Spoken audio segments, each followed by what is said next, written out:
What is accounting? Accounting છે શું? જય શ્રી કૃષ્ણ દોસ્તો. આજના લેક્ચરમાં આપણે એકાઉન્ટિંગ એટલે શું એના વિશે આપણે જાણીશું.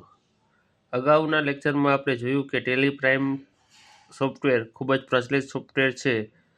દોસ્તો, ટેલી પ્રાઇમ સોફ્ટવેર વિશે આપણે જાણી લીધું. હવે સિમ્પલ આપણને ખ્યાલ જ છે એકાઉન્ટિંગ એટલે શું. જે રીતે દોસ્તો તમે ક્લાસ 11 અને 12મા ધોરણમાં એકાઉન્ટિંગમાં તમે શીખ્યા જ હશો અને કોલેજમાં પણ શીખ્યા હશો કે એકાઉન્ટિંગ એટલે શું, ખરું ને દોસ્તો?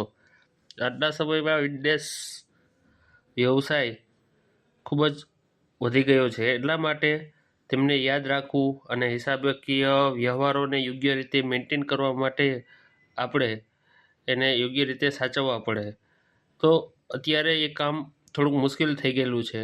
તો હિસાબને યોગ્ય રીતે લખવાની કળા એને એકાઉન્ટિંગ કહેવામાં આવે છે અને એકાઉન્ટિંગ લખનારને એકાઉન્ટન્ટ કહેવામાં આવે છે. સિમ્પલ ડેફિનેશન છે.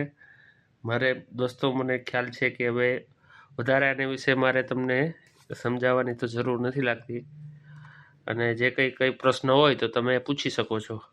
Thank you.